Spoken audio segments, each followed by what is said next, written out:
Hello viewers, welcome to Devanshika stories world.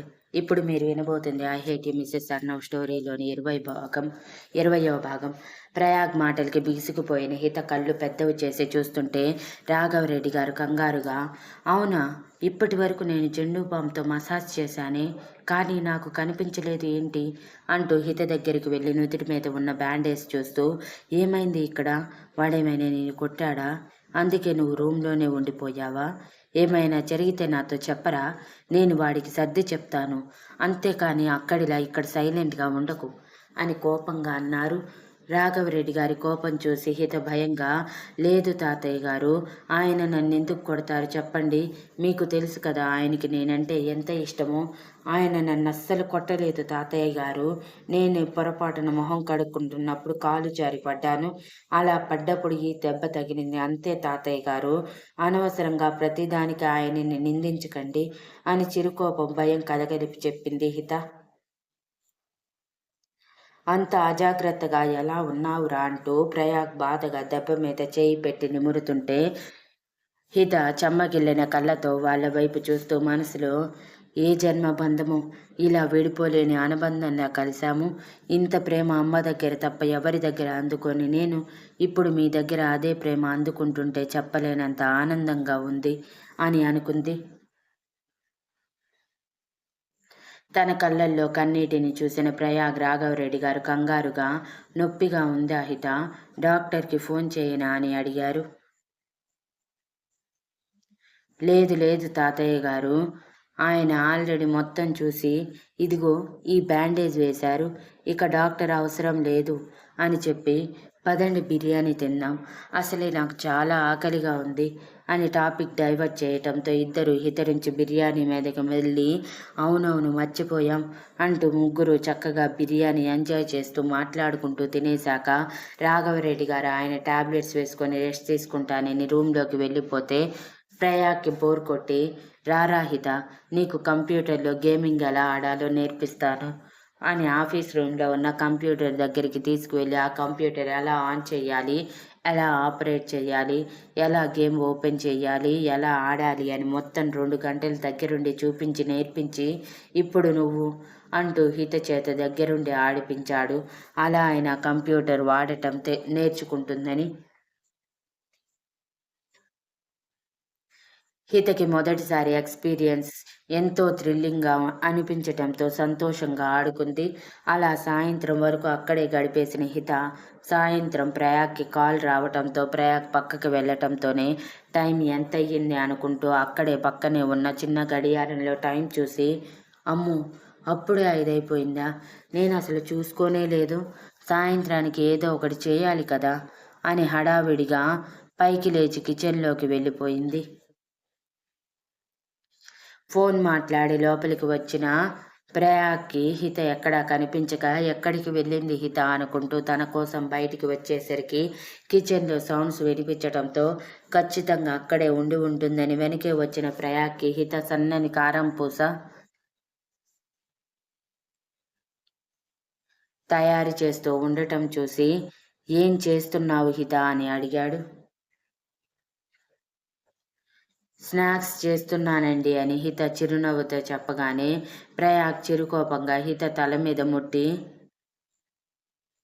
అన్నయ్య అన్నయ్య అని పిలువు, పదే పదే ఎందుకు కొట్టించుకుంటావు చెప్పు అని అరిచి హిత చేత సక్సెస్ఫుల్గా అన్నయ్య అని పిలిపించుకొని నేను హెల్ప్ చేస్తాను అని హితకి డబుల్ పని పెడుతూ వంకర టింకరగా సరిగా ఉడకకుండా వచ్చేలా కారం పూసంతా పాడు చేస్తూ ఉంటే హిత తల పట్టుకొని, అన్నయ్య ముందు నువ్వు ఇక్కడి నుంచి వెళ్ళు, నువ్వుంటే ఇప్పటికి ఏం కావు అని బలవంతంగా ప్రయాగ్ని బయటికి పంపించగానే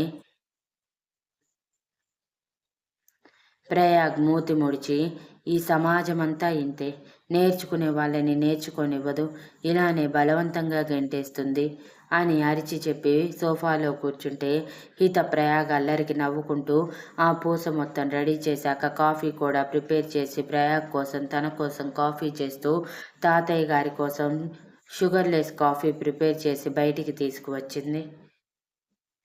అప్పటికి వాళ్ళ అరుపులకి బయటికి వచ్చిన రాఘవరెడ్డి గారు ప్రయాగ్ చేసింది చెప్తూ కంప్లైంట్ ఇస్తున్నట్టు మూతి ముడిచి కూర్చోవటంతో చూసి నవ్వుతూ, తోడబుట్టిన అన్నయ్య ఉంటే ఇంతే సరదాగా ఉంటుందేమో, ఇన్ని సంవత్సరాలు ఇలాంటి అనుబంధాలని చాలా మిస్ అయ్యాను, ఇకపై మిస్ అవ్వకూడదు అనుకుంటూ వాటిని తీసుకువెళ్ళి టీ టేబుల్ మీద పెట్టి, తీసుకోండి మీకోసమే తయారు చేశాను అంటూ రాఘవరెడ్డి గారి చేతిలో షుగర్లెస్ కాఫీ పెట్టి, మీకోసం తాతయ్య అని చిరునవ్వుతో చెప్పి ప్రయాగ్ ఇంకా తీసుకోకపోవటం చూసి, ఏంటన్నయ్యా, నేను చేసిన వాటి మీద నమ్మకం లేదా అలా కూర్చున్నావు అని అడిగింది చిరునవ్వుతో.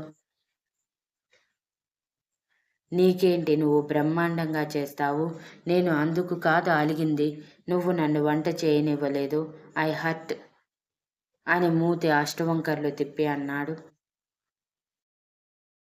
హిత ప్రయాగ్ మూతి ముడుచుకోవటం చూసి నవ్వుతూ, ఇంకొకసారి తప్పకుండా నేర్పిస్తాను అన్నయ్య, ఈ ఒక్కసారికి వదిలేయ్ అని క్యూట్గా మొహం పెట్టి అడగగానే ప్రయాగ్ కరిగిపోయినట్టు ఎక్స్ప్రెషన్ ఇస్తూ, ఈ ఒక్కసారికి వదిలేస్తున్నాను, నెక్స్ట్ టైం మాత్రం అస్సలు వదలను, నాకు నువ్వు చేసే ప్రతి వంట నేర్పించాలి అని ఆర్డర్ వేసి, హిత ఇచ్చిన కాఫీ తాగి స్నాక్స్ తినేసి సరదాగా ముగ్గురు మాట్లాడుకుంటూ ఉండగా రాఘవరెడ్డి గారికి ఫోన్ రావటంతో ఆయన పక్కకి వెళ్తే, హిత, ఆయన ఏంటి అన్నయ్య ఇంకా రాలేదు, ఈరోజు వర్క్ ఎక్కువగా ఉందా అని అడిగింది.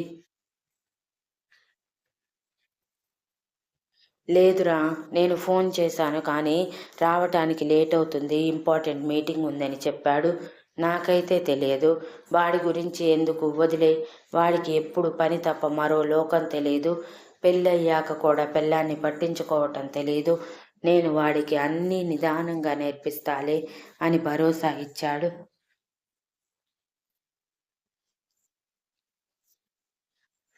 హిత దెబ్బకి డల్గా మారిపోయి, అంటే ఆయన ఇంకా నా మీద కోపంగా ఉన్నారా, అందుకే ఇంటికి రాలేదా అని అనుకుంటూ ఏదో ఆలోచన వచ్చినట్టు ప్రయాగ్ వైపు చూస్తూ, అన్నయ్య, నేను ఒక విషయం అడుగుతాను, నువ్వు చెప్పు, లేదంటే మీ దగ్గర ఫోన్ ఉంటుంది కదా, ఆ ఫోన్లో చూసి చెప్పు అని టెన్షన్గా చేతులు నలిపేస్తూ, భర్త భార్య మీద కోపంగా ఉంటే ఆ భార్య భర్త కోపం ఎలా పోగొట్టాలి అన్నయ్య, ప్లీజ్ చెప్పవా అని అడిగింది. ఎందుకురా, వాడు నీ మీద కోపంగా ఉన్నాడా అని అనుమానంగా అడిగాడు ప్రయాగ్. లేదు లేదు అన్నయ్య, ఆయన నా మీద ఎందుకు కోపంగా ఉంటారు చెప్పు, మీరే అన్నారు కదా ఆయన నా మీద ఇష్టంతో పెళ్లి చేసుకున్నారని, అసలు నా మీద కోపగించుకోవటం లేదు, ఇంకా ఓపికగా అన్నీ చెప్తున్నారు అని చిరునవ్వుతో చెప్పి, జస్ట్ తెలుసుకోవాలని అడిగాను అన్నయ్య, అంటే ఇలాంటివి తెలుసుకుంటే భవిష్యత్తులో పనికొస్తాయి కదా అని వెర్రి నవ్వుతో చెప్పింది. ప్రయాగ అనుమానంగానే సరే అని, భర్త అలిగినప్పుడు భార్య ప్రేమగా దగ్గరికి తీసుకుంటే ఆ కోపం అంతా ఎగిరిపోతుంది అని అన్నాడు తన తల్లి తండ్రిని గుర్తు చేసుకొని. అవునా, దగ్గరికి తీసుకోవటం అంటే ఎలా అన్నయ్యా, దగ్గరుండి భోజనం తినిపించటమా అని అమాయకంగా అడిగింది.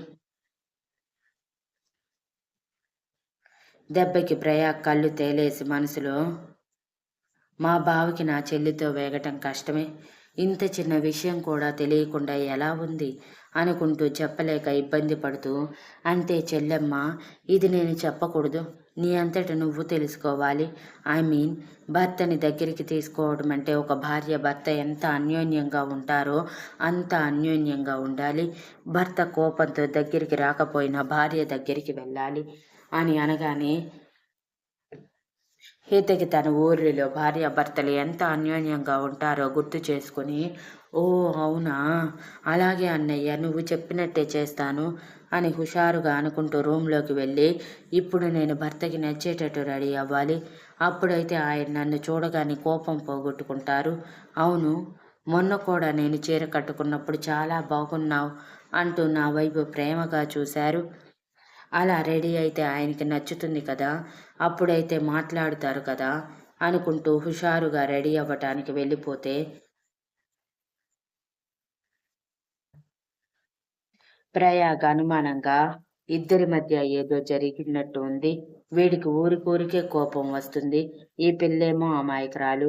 వాడి కోపం ఎలా భరిస్తుందో ఏమో అని ఒక నిట్టూర్పు విడిచి తనలో తానే ఏదో ఒకటి చెయ్యాలి అనుకుని ఫిక్స్ అయ్యి అనుకున్న పనికి లేటెందుకు అన్నట్టు పని వాళ్ళ ద్వారా తను అనుకున్న పని కంప్లీట్ చేశాక హిత రెడీ అయి నార్మల్గా బయటికి రాగానే ప్రయాగ్ హితని వంట చేయమని తనని బిజీగా మార్చేసి డోర్ లాక్ వేయని అర్నవ్ రూమ్లోకి వెళ్ళి రూమ్ మొత్తం పని వాళ్ళే తీసుకువచ్చిన ఫ్లవర్స్తో మొత్తం సింపుల్గా డెకరేట్ చేసి ఇంట్లో ఉండే సెంటెడ్ క్యాండిల్స్ వెలిగించి ఇంకా ఏదో మిస్ అయ్యింది అన్నట్టు పూజ గదిలోకి వెళ్ళి ధూపం తీసుకువచ్చి రూమ్లో ఒక మూల నిప్పుల మీద తన తల్లి ద్వారా తెలుసుకొని వేసి రూమ్ డోర్ క్లోజ్ చేసి ఇప్పుడు దెబ్బకి మా వాడి కోపం పోతుంది, హిత కూడా నార్మల్ అయిపోతుంది అని హుషారుగా అనుకుంటూ కిందకి వెళ్ళాడు.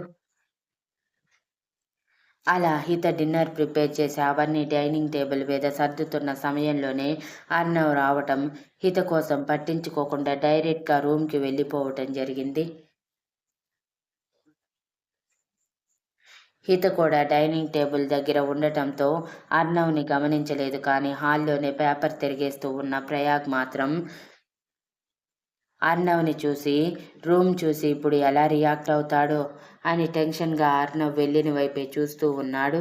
అలా రూమ్ డోర్ ఓపెన్ చేసిన అర్ణవ్ రూమ్ డెకరేషన్ మొత్తం చూసి షాక్ అయ్యి ఇదంతా తన కోపం పోగొట్టడానికి హిత చేసిందని భ్రమపడి, అంత తెలివి తనకి లేదని అనుమానం ఉన్నా తెలుసుకోవాలన్న ఆతృతతో హిత అంటూ గట్టిగా అరిచాడు. ఆ అరుపుకి డైనింగ్ టేబుల్ దగ్గర ఉన్న హిత ఉలిక్కిపడి, ఈయన వచ్చేసారా, నేను గమనించనే లేదు అనుకుంటూ ఫ్రిడ్జ్లో వాటర్ బాటిల్ తీసుకొని పరిగెత్తింది పైకి, లిఫ్ట్లో కూడా వెళ్లకుండా. అది చూసి ప్రయాగ్ నవ్వుకుంటూ, ఈ దెబ్బకి బావ కోపం ఎగిరిపోతుంది, చెల్లి సంసారం చక్కబడుతుంది అనుకుని ఊహల్లో తేలిపోయాడు పాపం.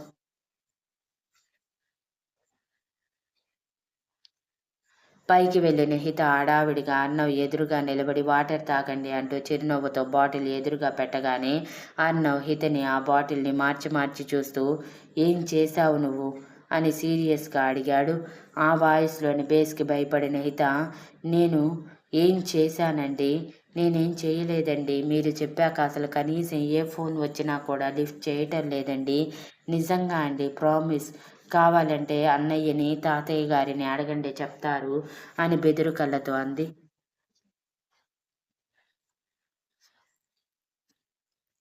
తన మాటలకి అర్ణవ్ ఇరిటేటింగ్గా, నేను అడిగింది దాని గురించి కాదు, దీని గురించి అంటూ అప్పటి వరకు దగ్గరికి వేసి ఉన్న డోర్ తెరిచి లోపలికి చూపించగానే హిత ఆశ్చర్యపోయి కళ్ళు పెద్దవి చేసి, అరే ఇదంతా ఏంటి అంటూ లోపలికి అడుగుపెట్టిన తనకి గార్డెన్లో ఉన్న రోజ్ ఫ్లవర్స్ అన్నీ వాల్స్కి స్టిక్ చేసి ఉంటే బెడ్ మీద అక్కడక్కడ ఆ రోజు విచ్చటానికి రెడీగా ఉన్న మల్లెపూలు, బిరజాజులు, సన్నజాజులు చల్లి ఉన్నాయి. ఇక రూమ్లో డీమ్ లైట్ ఆన్ చేసి సెంటెడ్ క్యాండిల్స్ వెలిగించి ఒక మూల ధూపం వేసి ఉండటం వలన మొత్తం కలిపి మత్తైన స్మెల్ ఇస్తూ ఉంటే ఆ స్మెల్ని పీల్చి హిత, ఇది ధూపం వాసన, ఎవరు వేశారు అనుకుంటూ చూడగా రూమ్కి ఒక మూల చిన్న మట్టి ప్రమద టైప్ దానిలో నిప్పులు వేసి వాటి మీద ధూపం వేసి ఉండటం చూసి, అబ్బా భలే ఉంది రూమ్ మొత్తం, ఎవరు చేశారండి ఇదంతా, మీరే చేశారా, నా మీద కోపం పోయిందా మీకు అని అడిగింది హిత ఎగ్జైటింగ్గా. అంటే ఇదంతా నువ్వు చేయలేదా అని అర్ణవ్ సీరియస్గా మొహం పెట్టి అడిగితే, లేదు లేదండి, ఇవన్నీ నాకేం వచ్చని చేస్తాను చెప్పండి, కానీ ఒకటే అర్థం కావట్లేదు, ఇదంతా ఎందుకు చేశారని, ఇంతకీ ఎందుకు రెడీ చేసి ఉంటారో మీకు తెలుస్తుంది కదా అండి, మరి ఎందుకు ఈ రూమ్ని ఇలా చేశారు అని అడిగింది హిత అమాయకంగా కళ్ళు రెపరెపలాడిస్తూ.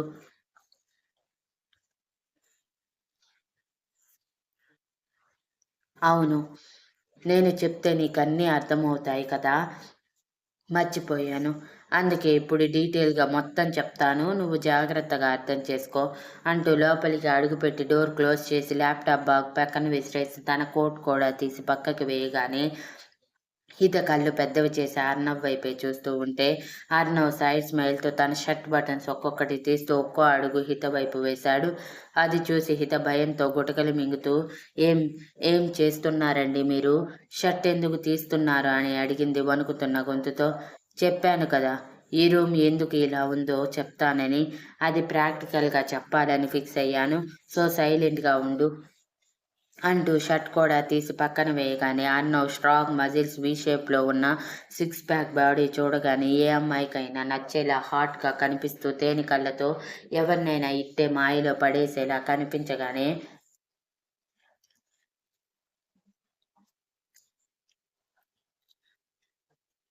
హిత భయంతో వెనక్కి అడుగులు వేస్తూ ఏం ఎందుకు మీరు షర్ట్ తీసేశారండి? స్నానం చేస్తారా? టవల్ టవల్ ఇవ్వమంటారా అని భయంగా అడిగింది. లేదండి, ఇప్పుడు టవల్తో అవసరమే లేదండి అని వెటకారంగా అంటూ హితని పూర్తిగా గోడకి లాక్ చేసి అటు ఇటు చేతులు వేసి తన కళ్ళల్లోకి సూటిగా చూస్తూ ఇదంతా ఎందుకు చేశావో తెలుసా? మీ ఊరిలో పెళ్లి కార్యక్రమాలు అయిపోయాక ఏ ఏ కార్యక్రమాలు జరుగుతాయో ఒకసారి గుర్తు చేసుకొని ఇదంతా దేనికి చేస్తారో అర్థం చేసుకున్నాక నా వైపు చూడు అని అన్నాడు. హిత బుగ్గ కింద వేలు పెట్టి తలపైకెత్తి ఆలోచిస్తున్నట్టు మొహం పెట్టి అవును కదా ఏం చేస్తారు అని బయటికి అంటూ ముందు పెళ్లి తర్వాత అబ్బాయి వాళ్ళ ఇంటికి వెళ్ళడం, ఆ తర్వాత అక్కడే సత్యనారాయణ స్వామి వ్రతం చేయటం, ఆ తర్వాత మళ్ళీ అమ్మాయి వాళ్ళ ఇంటికి రావటం, అమ్మాయిలు వాళ్ళ ఇంటికి నచ్చిన రాత్రే షో అంటూ ఏదో గుర్తుకు వచ్చి కళ్ళు పెద్దవి చేసి అంటే ఈ రూమ్ రెడీ చేసింది దానికోసమా అని అడిగింది హిత బెదురు కళ్ళతో. కరెక్ట్గా గెస్ చేశావు అంటూ అర్నవ్ తన చూపుడు వేలితో నుదిటి నుంచి ముక్కు మీదకి, ముక్కు నుంచి బుగ్గల మీదకి, బుగ్గల మీద పొడిచి మళ్ళీ తిరిగి పెదవుల మీదకి, పెదవుల నుంచి గడ్డం మీదకి తీసుకువచ్చి అలానే ప్రయాణం కిందకి సాగిస్తూ మెడ చుట్టూరు గీతలు గీసి మెడ కాలర్ బోన్ దగ్గర స్కిన్ పట్టి లాగి హిత కుటకలు మింగుతూ చెమటలు కక్కేస్తూ ఉంటే మనసులోనే నవ్వుకుంటూ ఆ చేతిని ఇంకా కిందకి తీసుకువెళ్తూ ఉంటే టక్కున హిత అర్నవ్ చేతిని గట్టిగా పట్టేసుకొని నాకు చాలా భయంగా ఉందండి, ప్లీజ్ అండి ఇదేమీ వద్దండి అని ఒక్కసారిగా ఏడ్చేసింది భయమేసి. ఈసారి హిత కన్నీళ్ళకి కూడా కరగలేదు అర్నవ్. కుదరదండి, నాకు అంతా కావాలండి, ఆయన భార్యతో ఇదంతా నార్మల్ కదండి, సైలెంట్గా ఉండండి అని వెటకారంగా చెప్పి హిత చేతిని పక్కకి జరిపి తన ప్రయాణాన్ని కొనసాగిస్తూ లోయల నుంచి కిందకి దూకి తన కంటికి కనువిందు చేస్తున్న నాభి చుట్టూ గీతలు గీస్తూ చీర ఏంటి ఇలా కట్టావు అని హస్కీ వాయిస్లో ప్లెయిన్ చిలకపచ్చ రంగు కలర్ శారీ కట్టి అందంగా బొట్టు పెట్టి చిలకపచ్చ రంగు గాజులు వేసుకొని జడ అల్లుకొని ఆ జడలో పని మనిషి ఇచ్చిన పువ్వులు పెట్టుకొని కుంకుమని పెళ్ళయింది అన్నట్టు గుర్తుగా పాపిట్లో పెట్టుకొని తెలుగింటి ఇల్లాలి రెడీ అయిన హిత రూపం అర్నవ్ గుండెల్లో ముద్రించుకుపోవటంతో హస్కీ స్మైల్తో హిత కళ్ళల్లోకి చూస్తుంటే తన మెడవంపుల్లో చేయి పెట్టి చిన్నగా ప్రెస్ చేశాడు. దెబ్బకి హిత భయంతో బిగుసుకుపోయి కన్నీళ్లతో ఏమండి నాకు చాలా భయంగా ఉందండి అంటూ అర్నవ్ చేతి మీద చేయి పెట్టడానికి కూడా భయం వేసి చూస్తూ ఉంది. కానీ అర్నవ్ పట్టించుకోకుండా నాకు కూడా ఉదయం నువ్వు చేసిన పనికి భయమే వేసింది, ఎక్కడ నిన్ను మళ్ళీ కోప్పడతాను అనని అప్పటి వరకు చూసిన చూపుని కోపంగా ఎర్రజీరాలు పులుపుకుంటున్నట్టు మార్చి తన పట్టులో తేడా తెలిసేలా నడుము మీద పట్టు బిగించి నడుము మడతల్ని ఒత్తేస్తూ మధ్యాహ్నం నువ్వు రోడ్ మీదకి వెళ్ళి వాడి చేత కొట్టించుకొని రోడ్ మీద పడినప్పుడు నేను ఇంతకంటే ఎక్కువ బాధపడ్డాను. నేను రావటం ఆలస్యమైతే లేదంటే ఎవరు చూడకపోతే నీ పరిస్థితి ఏంటి అని వాళ్ళు అనుకున్నట్టు నిన్ను శాశ్వతంగా నాకు దూరం చేసేవాళ్ళు కదా, అలా చేస్తే నేను ఎలా బ్రతకాలి అని అంటూ ఆవేశంగా తన చేతిని జబ్బల దగ్గరికి తీసుకువచ్చి వస్తేస్తూ ఇదంతా చేస్తే నా కోపం పోతుంది అనుకున్నావా హిత? నువ్వు చేసింది నేనంత ఈజీగా మర్చిపోను. నా గురించి మర్చిపోను. నా కోపం పోయేంత వరకు ఇలానే ఉంటుంది నా ప్రవర్తన నీతో అని సీరియస్గా చెప్పాడు.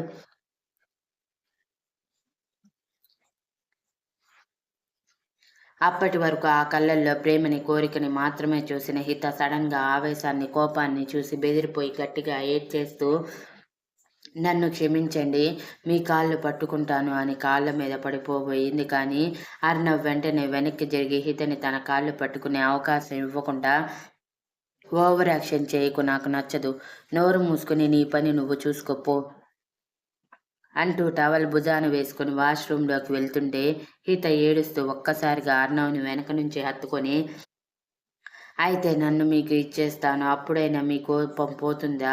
పర్వాలేదండి, ఇలా రెడీ చేసిన రూమ్లో భార్యాభర్తలు ఎలా ఉంటారో నాతో మీరు అలానే ఉండండి, నా భయం పోగొట్టుకుంటాను. కానీ మీరు ఇలా నన్ను కోపగించుకుంటూ నేను ఎవరో తెలియనట్టు మీరు మాట్లాడుతుంటే నాకు ఏడుపు వచ్చేస్తుందండి. ప్లీజ్ అండి, మీ కోపం వదిలేయండి అంటూ ఆర్యన్ గుండెల మీద చేయి వేసి అర్నవ్ వీపుని కన్నీళ్లతో తడిమేస్తూ అడిగింది. అర్నవ్ ఒక్కసారిగా హితని విదిలించి సీరియస్గా గోడకి లాక్ చేసిన అర్నవ్ తన కళ్ళల్లోకి సూటిగా చూస్తూ కన్నీళ్లతో మెరుస్తున్న కళ్ళ మీద ముద్దు పెట్టి,